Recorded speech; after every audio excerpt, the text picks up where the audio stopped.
Assalamualaikum warahmatullahi wabarakatuh. Di video kali ini, di pertemuan 4 pada mata kuliah statistika dan probabilitas, kita akan membahas mengenai ukuran nilai pusat ya. Ukuran nilai pusat, apa sih ukuran nilai pusat itu? Ukuran nilai pusat adalah nilai tunggal yang dinilai dapat mewakili keseluruhan nilai dalam data yang dianggap sebagai rata-rata atau average. Nilai rata-rata dihitung berdasarkan keseluruhan nilai yang terdapat dalam data bersangkutan. Karena itulah, nilai rata-rata disebut sebagai ukuran nilai pusat atau ukuran tendensi pusat. Ukuran nilai pusat merupakan ukuran yang dapat mewakili data secara keseluruhan. Artinya, jika nilai keseluruhan dalam data tersebut diurutkan besarnya dan selanjutnya dimasukkan nilai rata-rata ke dalamnya, maka nilai rata-rata tersebut memiliki kecenderungan atau tendensi terletak paling tengah atau paling pusat. Nah, itu nilai pusat ya, ukuran nilai pusat. Nah, jenis ukuran nilai pusat ada rata-rata hitung atau mean ya. Rata-rata hitung adalah nilai rata-rata dari data-data yang ada. Rata-rata hitung dari populasi diberi simbol mu. Rata-rata hitung dari sampel diberi simbol X bar. Seperti itu ya. Jadi di dalam statistik kita harus mengenal simbol dan artinya atau keterangannya ya. Simbol mu untuk apa, simbol X bar untuk apa. Rumus untuk data tunggal, jika X1, X2 sampai dengan Xn merupakan n buah nilai dari variabel X, maka rata-rata hitungnya sebagai berikut.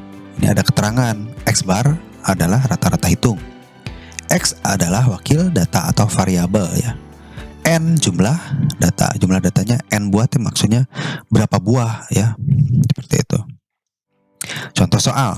Hitunglah rata-rata hitung dari nilai 7, 6, 3, 4, 8, 8. Jawab. X sama dengan 7, 6, 3, 4, 8, 8.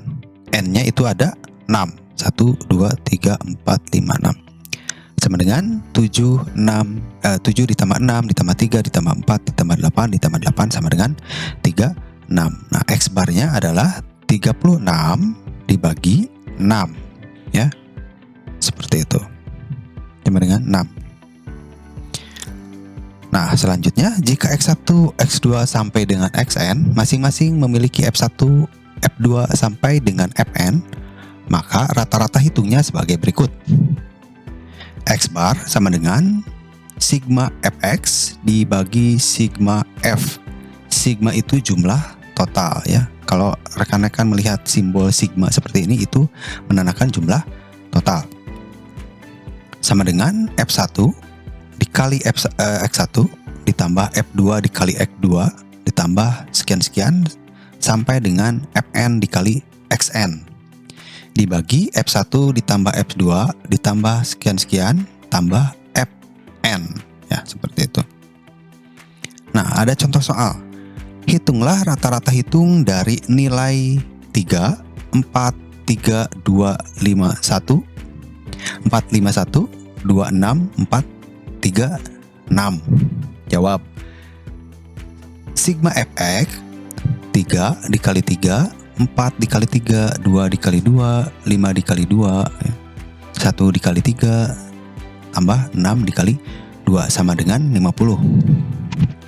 3 itu diambil dari ini, 4 diambil dari ini, angka yang di atas, 2 diambil dari ini, 5 diambil dari ini, 1 diambil dari sini, kemudian 6 diambil dari sini. Ini 5 ini sudah, 1 ini sudah, 2 sudah, 6 masuk ya, 4 sudah, 3 sudah, 6 sudah. Jadi tidak perlu dimasukkan semuanya ya, hanya yang mewakili saja nilai yang sering muncul di sini ya. Kemudian sigma F sama dengan 3 ini ditambah 3, ini diambil dari 3 ini ya, 3 2 2 3 2 sama dengan 15.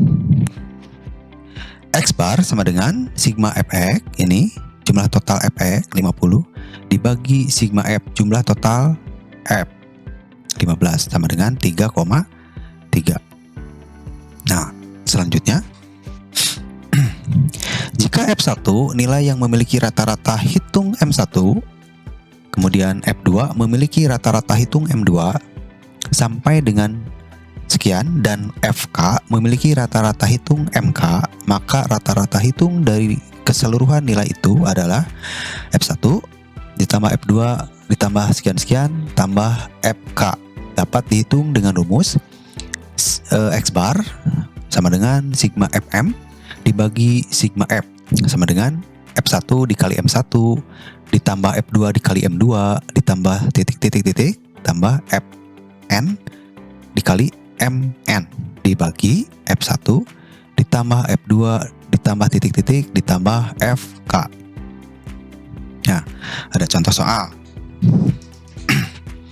Rata-rata nilai statistik 40 mahasiswa adalah 77,1. Kemudian masuk lagi seorang mahasiswa sehingga nilai rata-rata menjadi 77,5. Berapakah nilai statistik mahasiswa yang baru masuk? Ya. Ini berarti kita mencari nilai mahasiswa yang baru masuk rata-ratanya. F1 dijawab, F1 sama dengan 40, ini rata-rata nilainya. M1 sama dengan 77,1. F2 sama dengan 1, ini masuk lagi seorang mahasiswa. M2 sama dengan titik-titik, ini adalah nilai yang dicari. Setelah diketahui barulah nilainya adalah 77,5. Ya, ini nilainya sudah diketahui. Nah, masukkanlah ke dalam rumus ini. X bar sama dengan F1 dikali M1 ditambah F2 dikali M2 dibagi F1 ditambah F2. Kita masukkan X barnya adalah 77,5 sama dengan 40, F1 nya 40, M1 nya 77,1 ditambah 1 orang dikali M2, nilai yang belum kita ketahui, dibagi 40 ditambah 1 seorang mahasiswa yang baru masuk ya. Kemudian selanjutnya 77,5 ini dikali 41, maksudnya 40 dan 1 orang ya, sama dengan 3084. Seperti itu ya. Ditambah M2. Nah, kita mencari untuk hasil M2 nih. M2 adalah 3177,5. Ini adalah perhitungan dari 77,5 kali 41 dikurangi 3084, ini turun ke bawah. Ditambah kita kurangi 3177,5 dikurangi 3084 adalah 93,5. Nah, jadi nanti M2 adalah 93,5 seperti itu ya. Nah, data yang dinyatakan dalam distribusi frekuensi memiliki kelebihan dan kekurangan. Kelebihan yang dimiliki oleh distribusi frekuensi adalah memberikan gambaran secara menyeluruh mengenai data yang kita miliki. Kekurangannya adalah rincian data atau informasi awal menjadi hilang sehingga data berkelompok menjadi semu dan tidak nyata. Rata-rata hitung data berkelompok. Untuk data berkelompok, rata-rata hitung dihitung dengan 3 metode, yaitu metode biasa, simpangan rata-rata, dan metode coding. Metode biasa apabila telah dibentuk distribusi biasa dengan FI sama dengan frekuensi pada interval kelas ke I sama dengan titik tengah interval kelas ke I. Maka rata-rata hitung dapat dihitung dengan rumus sebagai berikut. X bar sama dengan sigma Fx dibagi sigma F ya, seperti itu. Nah, contoh soal, tentukan rata-rata hitung dari tabel berikut. Usia lansia di Kecamatan Situraja per Januari tahun 2020. Untuk usia rentang 60 sampai 62 10 orang. Jumlah frekuensi itu jumlah data ya. 63 sampai 65 25 orang, 66 sampai 68 32 orang, 69 sampai 71 15 orang, sampai 72 sampai 74 18 orang. Untuk kolom frekuensi ini jika dijumlahkan adalah 100 orang. Nah, kita jawab nih dengan acuan ke tabel yang sebelumnya. Titik tengah misalkan 60 sampai dengan 62, titik tengah kelasnya adalah 61. Jumlah yang tadi adalah 10 ya. 10 orang. 63 sampai 65, titik tengah kelasnya 64. 25 orang. 66 sampai 68, titik tengah kelas 67. 69 sampai 71, titik tengah kelas 70. 72 sampai 74, titik tengah kelas 73. Frekuensinya sudah diketahui. Nah, untuk kolom fx itu caranya yaitu kita kalikan kolom f 10 dikali x ini. 10 dikali 61 6100. Nah, 25 dikali 64 1600. 32 kali 67 2144. Jika kolom fx ini dijumlah totalkan, hasilnya adalah 6718 atau 6718. Nah, caranya kita masukkan ke sigma x bar ini sama dengan sigma fx dibagi sigma f. Sigma fx sudah kita ketahui bahwasannya nilainya 6718. Kemudian sigma f ini 100. 6718 dibagi 100 adalah 67,18. Nah, selanjutnya ada metode simpangan rata-rata. Apabila M adalah rata-rata hitung sementara, maka rata-rata hitung dapat dihitung dengan rumus X bar sama dengan M ditambah sigma FD dibagi sigma F. Keterangan M adalah rata-rata hitung sementara. Biasanya diambil dari titik tengah kelas dengan frekuensi terbesarnya, titik tengah kelas modus. Modus itu nilai yang sering muncul. D sama dengan X dikurangi M. X adalah titik tengah kelas interval. F adalah frekuensi kelas. Nah, contoh soal. Tentukan rata-rata dari tabel dengan model simpangan rata-rata. Dari distribusi frekuensi tersebut, titik tengah kelas modus adalah 67. Udah kelihatan ya. Maka M adalah 67.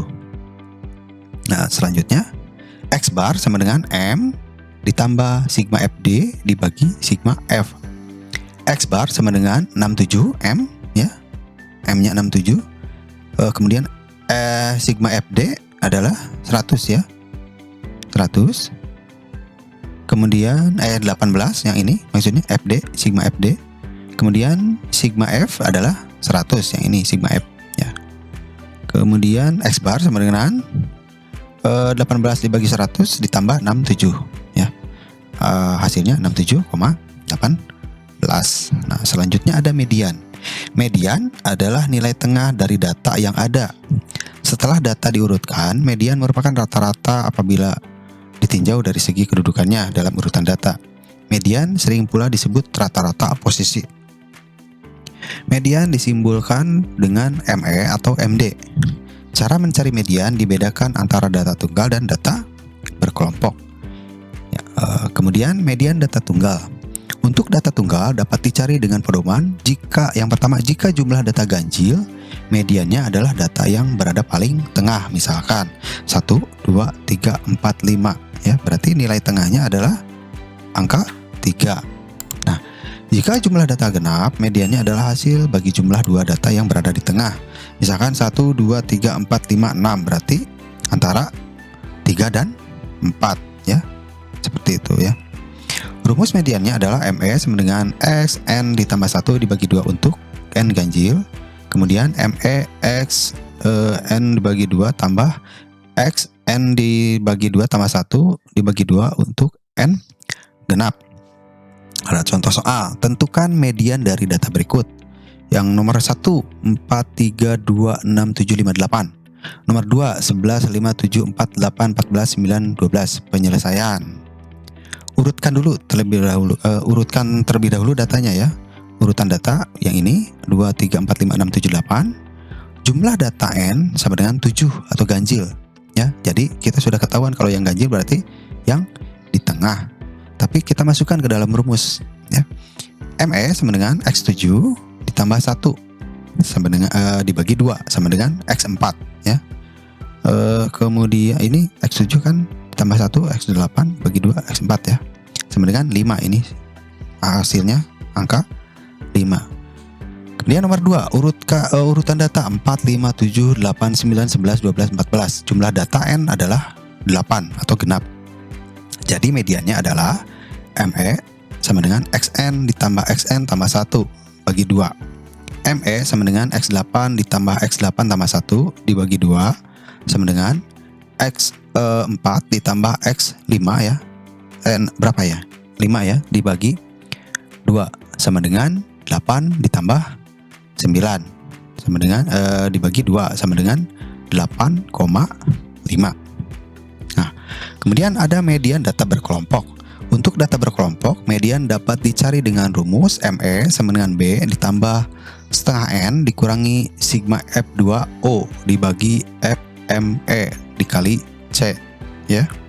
Keterangan B tepi bawah kelas median, N jumlah frekuensi, sigma F2O jumlah frekuensi kelas sebelum kelas median, C panjang interval kelas, FME sama dengan frekuensi kelas median. Tentukan median dari distribusi frekuensi berikut. Di sini ada ya, banyak kontak 65 sampai 67 2 orang, 68 sampai 70 5 orang, 71 sampai 73 13 sampai dengan 70 sampai 72 2 orang. Jumlah responden ini, jumlah frekuensi jika ditotalkan adalah 40 orang, ya. Nah, penyelesaian. Jumlah frekuensi N sama dengan 40, ya. Ini 40. Dan setengah N adalah 20. 40 dibagi setengah berarti 20, ya. Kemudian sigma FUO sama dengan 7 dari, nah ini ya. Tadi kita lihat jumlah frekuensi kelas sebelum kelas median, ya. Ini kan 5 ditambah 2. Ini kelas median nih. 7 ya. 7. Kemudian B 70,5.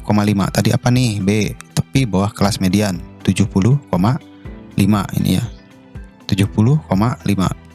Kemudian ditambah 5 ya. 70,5. Kemudian FME adalah 13. Ini jumlah FME apa? Frekuensi kelas median. Ini 13. Kelas median nih. Kemudian C adalah 3. Ini C panjang interval kelas kan 65, 66, 67, 3 kan. Kemudian 68, kemudian 69, 70. 3 ya interval kelasnya. Seperti itu. Kita masukkan ME sama dengan B sekian-sekian mengikuti rumus ya. ME sama dengan B tambah setengah N dikurangi sigma F2O dibagi FME dikali C. ME sama dengan B-nya 70,5 ini ditambah setengah N itu 20 tadi ya, dikurangi 7 tadi, dikurangi 7 ini dibagi FME ya 13 dikali C3 adalah hasilnya adalah 73,5. Nah, seperti itu. Kemudian ada modus nih. Modus adalah nilai yang paling sering muncul dalam data. Modus sering disimbolkan dengan MO atau MO ya. Sejumlah data bisa jadi tidak memiliki modus. Mempunyai satu modus disebut unimodal, mempunyai 2 modus bimodal, atau mempunyai lebih dari 2 modus multimodal. Cara mencari modus dibedakan antara data tunggal dan data berkelompok. Modus data tunggal yang nomor 1 1478911. Jawab nomor 1 modusnya adalah 9 karena nilai yang sering muncul. Kemudian nomor 2 147891113 modusnya tidak ada ya. Karena ingat modus itu adalah angka yang sering muncul. Kan di YouTube juga ada ya modus bungkus ya. Seperti itu. Kemudian nomor 3 nih. Nomor 3 1 2 4 4 7 9 11 11 3 ini modusnya ada nomor 3 4 dan 11. Kemudian nomor 4 nih. 1 1 3 3 7 7 12 12 14 15 modusnya adalah 1 3 7 dan 12 seperti itu. Kemudian modus data berkelompok. Untuk data berkelompok dalam hal ini adalah distribusi frekuensi, modus hanya dapat diperkirakan ya. Nilai yang paling sering muncul akan berada pada kelas yang memiliki frekuensi terbesar. Kelas yang memiliki frekuensi terbesar disebut kelas modus. Nah, seperti ini. MO sama dengan L ditambah D1 dibagi D1 tambah D2 dikali C. MO adalah modus. L tepi bawah kelas modus. D1 selisih frekuensi kelas modus dengan frekuensi kelas sebelumnya. D2 selisih frekuensi kelas modus dengan frekuensi kelas sesudahnya. C adalah panjang interval kelas.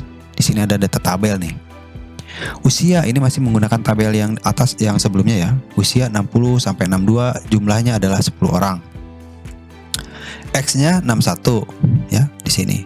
D sama dengan X dikurangi M. D sama dengan X dikurangi M itu adalah X berarti 61 ya. Dikurangi nilai median 67. 61 dikurangi 67 kan min 6 ya. Kemudian 64 dikurangi 67 min 3. 67 dikurangi 67 0. 70 dikurangi 67 3. 73 dikurangi 67 6. Ini jika dijumlahkan adalah 0 ya. Kemudian untuk FD ini ini adalah perkalian antara F dengan D ya. 10 dikali min 6 min 60. 25 dikali min 3 min 7 5. 32 dikali 0 0. 15 dikali 3 45. 18 dikali 6 108. Jadi jumlah FD adalah 18 seperti itu. Nah, kemudian contoh selanjutnya. Tentukan modus dari distribusi frekuensi pada tabel di atas. Jawab ya yang tadi. Kelas modus ada pada kelas ke-3 ya. L sama dengan 65,5 ya. Kemudian D1 sama dengan 32 dikurangi 25 adalah 7 ya. Kemudian D2 sama dengan 32 dikurangi 15 adalah 17. Dan C sama dengan 3. Nah, selanjutnya dari manakah nilai-nilai ini kita dapatkan ya? Kita lihat untuk misalkan L. Nah, untuk nilai L ini adalah kita lihat ke bagian ini ya. Bentar, mana tadi? Nah, 6 antara ini ya. 66 dengan 6 berapa tadi? S 65,55 S ini ya. 6 berapa tadi? 65,55 di sini. Sudah nyampe ke sini ya, udah untuk ke nilai tengah. Kemudian D1 kita dapatkan 32 dikurangi 25. D1 apa tadi? Selisih frekuensi kelas modus dengan frekuensi kelas sebelumnya. Nah, ini tadi berapa? 32 dikurangi 2 5. 32 25 ini ya. Frekuensi ya. Modus dengan frekuensi kelas sebelumnya tuh kan. Kemudian untuk D2 32 dikurangi 15. 32 dikurangi 15. Selisih frekuensi dengan frekuensi kelas sesudahnya. 32 15. 32 15 dikurangi 15 17. Kemudian tadi 32 dikurangi 25 7 ya. Untuk C sama dengan 3 adalah ini ya. 60 61 62 kan 3 ya. 63 64 65. Nah, ini 33 ya. C sama dengan 3 intervalnya. Kemudian MO sama dengan L ditambah D1 dibagi D1 tambah D2 dikali C. MO sama dengan L-nya 65,5 ditambah 7 dibagi tadi D1 tambah D2 7 tambah 17 dikali 3. Hasilnya adalah 66,37. Nah, seperti itu perhitungannya ya. Oke, mungkin hanya itu saja pembahasan untuk video pertemuan keempat ini. Jika ada yang ditanyakan silahkan di kolom komentar ya. Semoga bermanfaat. Saya akhiri. Assalamualaikum warahmatullahi wabarakatuh.